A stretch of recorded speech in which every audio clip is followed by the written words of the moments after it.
तो सबसे पहले बात उत्तर बिहार। ये 40 सीटें आपके सामने एक एक करके खुलना शुरू होंगी। मैं पहली 6 सीटें खोल रहा हूं आपके सामने। इंडिया टीवी सीएनएक्स का ओपिनियन पोल। वाल्मीकि नगर, पश्चिमी चंपारण, पूर्वी चंपारण, शिवहर, सीतामढ़ी और मुजफ्फरपुर का।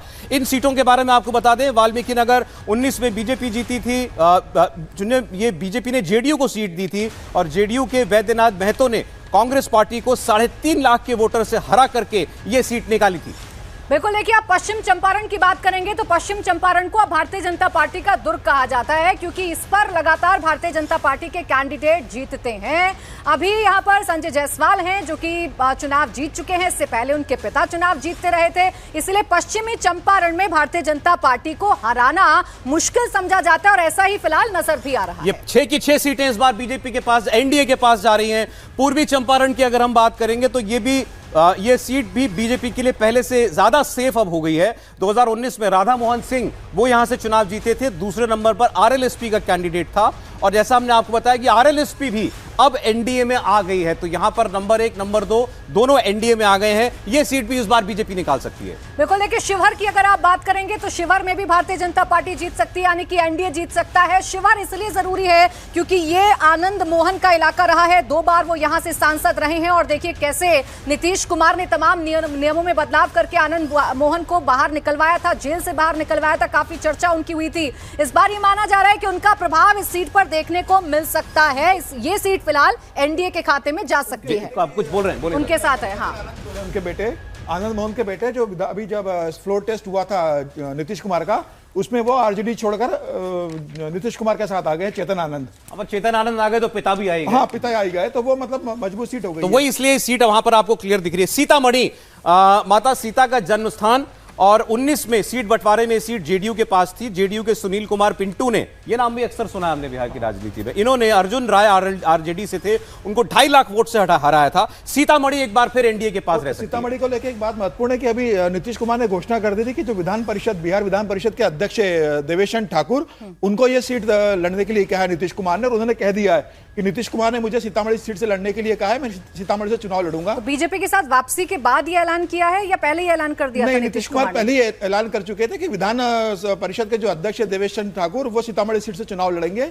और वह इस बात की घोषणा कर चुके हैं। तो ये एक सीट है जो पहले दिल्ली में जो बैठक हुई थी लल्लन सिंह को हटाने वाली, उससे पहले उस बैठक में उन्होंने ऐलान किया था। और पूर्वी चंपारण जो है उसमें बहुत राधा मोहन सिंह हैं, 3 बार चुनाव जीत चुके हैं, तो वो मुझे लगता है सीट बहुत ही स्ट्रॉन्ग सीट है बीजेपी की और वो आराम से वहां पे जीता। तो देखिए ये जो 6 सीटें हैं इस पर तो एनडीए मजबूत नजर आ रहा है। मुजफ्फरपुर की अगर आप बात करेंगे तो उत्तर बिहार का सबसे बड़ा शहर मुजफ्फरपुर है, यहां से बीजेपी के अजय निषाद सांसद हैं और 19 में अजय निषाद ने सीट 4 लाख वोटों के मार्जिन से जीती थी, यानी बड़े मार्जिन से ये सीट उन्होंने जीती थी।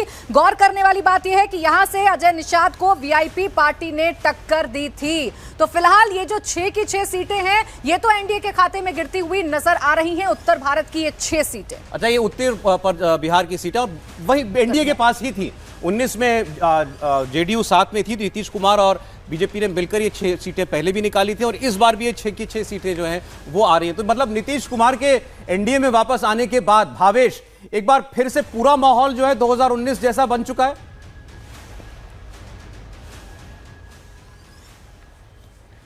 देखिए, नीतीश कुमार, बीजेपी और जो 2 छोटी पार्टियां, 3 एक्चुअली 4 जो और छोटी पार्टियां जैसे मांझी की पार्टी है, उपेंद्र कुशवाहा की पार्टी और एलजेपी की 2 जो छोटी पार्टियां, इन सभी का वोटों का जो गणित आप देखें तो लगभग 60% के आसपास होता है, जो 2019 को यदि हम बेस मानते हुए देखें। सिर्फ यदि नीतीश कुमार और बीजेपी का यदि वोट बैंक आप देखें तो लगभग 47% के आसपास हो जाता है 2019 के अकॉर्डिंग। तो इन दोनों कॉम्बिनेशन को हराना, खासकर नॉर्थ बिहार और ये जो मिथिलांचल वाला बेल्ट है और उसके बाद इधर जब हम मगध वगैरह में जाएंगे तो इधर इनका जो विनिंग कॉम्बिनेशन है वो बहुत महत्वपूर्ण हो जाता है, जिसके वजह से आप देखेंगे जो 2019 में जो क्लीन स्वीप हुई थी उसी का नतीजा है कि 2024 में भी एक बार फिर एक्सपेक्टेड है कि यहां भी क्लीन स्वीप होगी। ये कॉन्टेक्स्ट हमको देना चाहिए दर्शकों को। देखें बिहार क्यों महत्वपूर्ण है, यूपी हमने कल डिस्कस किया, तो यूपी तो 80 सीट वाला सबसे बड़ा स्टेट। बिहार की 40 में से 39 सीटें एनडीए के पास थी, 40 में से 39। बीजेपी के सामने ये बहुत बड़ी चुनौती थी कि ये कैसे रिपीट करेगी, वो एनडीए में कैसे बड़ा पार्टनर जोड़ करके इस बार फिर वैसा ही वो नतीजा लाती है। अब नीतीश कुमार तो आ गए, तो इसलिए उम्मीद ये की जा रही है बीजेपी की तरफ से कि माहौल फिर 19 जैसा हो जाएगा, लेकिन फिर 40 में 39 जैसा नतीजा लाना, क्या वो दोबारा मुमकिन होगा? अब हम जब आगे सीटों पर बढ़ेंगे तो आपको पता चलेगा, लेकिन पहली 6 सीटें, इसमें कोई सरप्राइज नहीं है कि ये पहले भी एनडीए के पास थी, दोबारा भी एनडीए के पास आ गई। विजय जी, बिल्कुल, ये जो 6 सीटें वो तो मुझे लगता है कि उसमें कोई सरप्राइज नहीं होगा, एनडीए के पास रहेगी, लेकिन 40 में से 39 सीटें फिर से आ जाए एनडीए के पास, ऐसा मुझे नहीं लगता। रिजल्ट मेरे पास है, लेकिन अभी आपको बताऊंगा नहीं। नहीं, आप रिजल्ट ना बताएं, मैं जो वहां पर जमीन पर जो बात हो रही है उसमें आरजेडी ने एक बड़ी ताकत के तौर पर निकल कर आई है, और तेजस्वी जिस तरह से सड़कों पर आए हैं उससे उनका जनाधार बढ़ा है। चुनाव मोदी का है, चुनाव वोट मोदी के नाम पर पड़ना है, वोट मोदी के नाम पर पड़ना है, लेकिन जेडीयू की जो सीट है वो जाहिर तौर पर कम होने वाली है। भले ही भारतीय जनता पार्टी अपनी सीटों को बरकरार रख ले, लेकिन जेडीयू की सीटों में आरजेडी की बड़ी सेंध होने वाली है। ये आप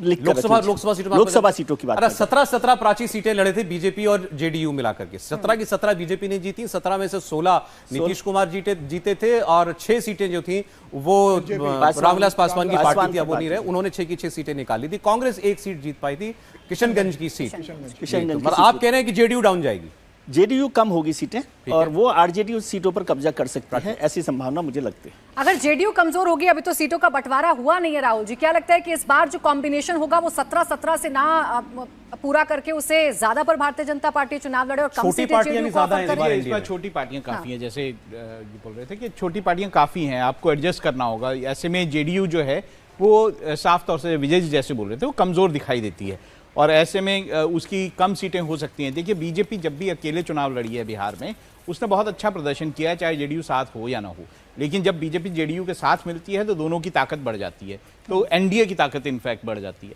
इस बार पर यह भी देखिए कि आरजेडी जो है वो धीरे धीरे बिहार में रिवाइव हुआ है, और उसके रिवाइवल के कारण देखिए आरजेडी बहुत सारी सीटों पर दूसरे नंबर पर रहा है। आरजेडी का जो पुराना काडर है अभी खत्म नहीं हुआ है, यादव और मुस्लिम वोट बैंक है, तो इसलिए मुझे लगता है कि 14 में क्या रिजल्ट था बिहार का? बिहार में बहुत बुरी नीतीश कुमार की स्थिति हुई थी। नीतीश कुमार 2014 में जब प्रधानमंत्री नरेंद्र मोदी को प्रधानमंत्री को उम्मीदवार घोषित किया था, अलग लड़े थे, वह एनडीए से अलग हो गए थे, और 2009 के अंदर नीतीश कुमार के 20 सांसद थे, जो 2014 में 2 सांसद हुए, तो 18 सीटों का नुकसान हुआ था नीतीश कुमार को। 2014 में से 2 सीट जीत पाए थे नीतीश कुमार, और नीतीश कुमार इस बात को जानते हैं कि अगर 2019 के लोकसभा चुनाव में 2024 में उन्हें अगर वापस सीटें जीतना है, और जब वो बीजेपी के पास लौट कर आ गए थे 2019 के चुनाव में, तो 17 सांसद जीत पाए थे बीजेपी के कारण।